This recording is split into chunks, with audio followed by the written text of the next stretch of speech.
Hey y'all, it's Natalie Baser with the Baser Real Estate Group, and I just wanted to give you a little bit of a heads up of something that's happening in the market today.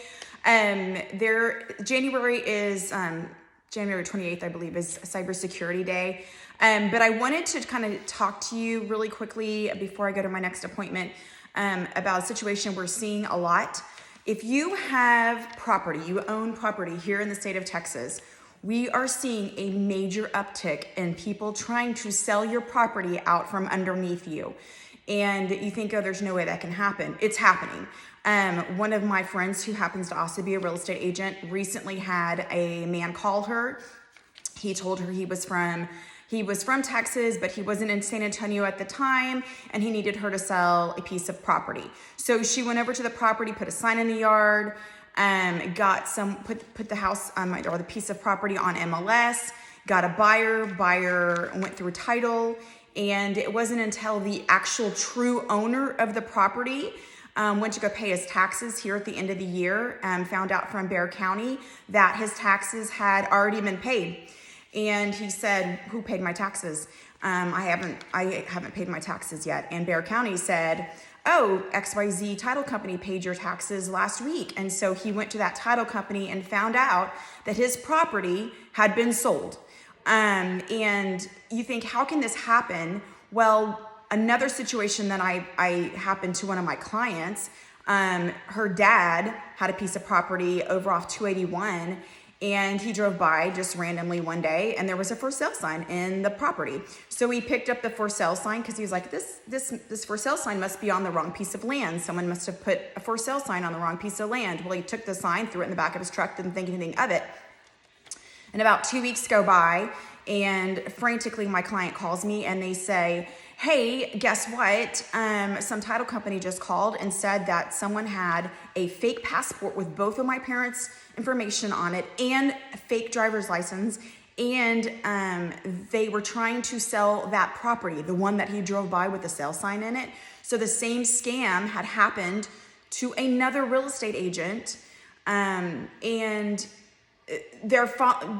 What's happening is people are not, and this is with me and my team, I've told all of my agents, if you put a piece of property or a house on MLS, you better go meet with those people, sit down with them. We are not taking listings from someone that, hey, I need you to list my property, but you're never gonna meet me. That's unacceptable, we're not doing that.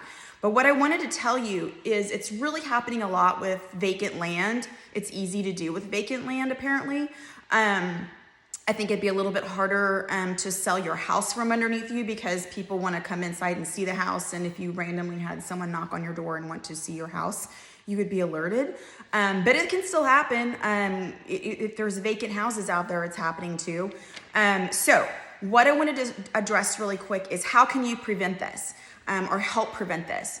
Something I have done for myself and for my family is I have something called Identity Guard.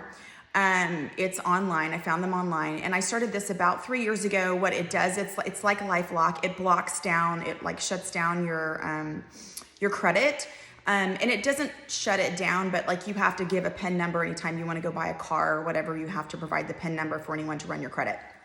So I provided that to myself and my husband and my 2 children, and I did it for my 2 children because the second thing we were seeing a lot is people are stealing children's identities, and you're not even aware that their identity has been stolen until they are 18 years old. They go to apply for a loan to go to college or whatever, get an apartment, whatever it might be, and find out that they have a horrible credit score, and it's because someone's been using their ID, their social security number, and information since the time they were 2 years old, and now you're just finding out about it.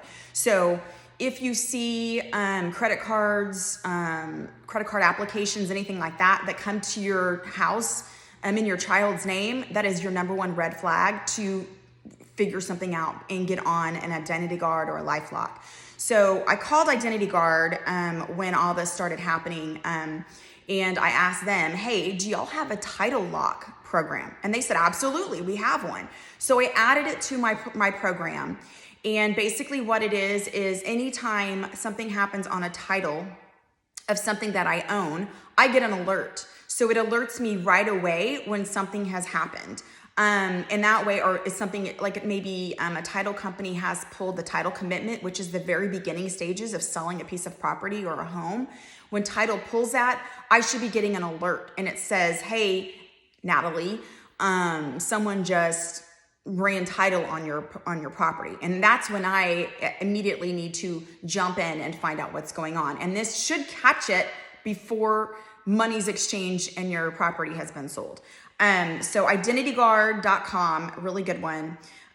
Something else that's really important that we don't know a lot about, when you open up your mailbox and you have all the postcards for me, but you also have, Chase Bank, Bank of America, they're all sending you these credit card things. Well, there's a group out there called optoutprescreen.com. I will put the link on the video. optoutprescreen.com.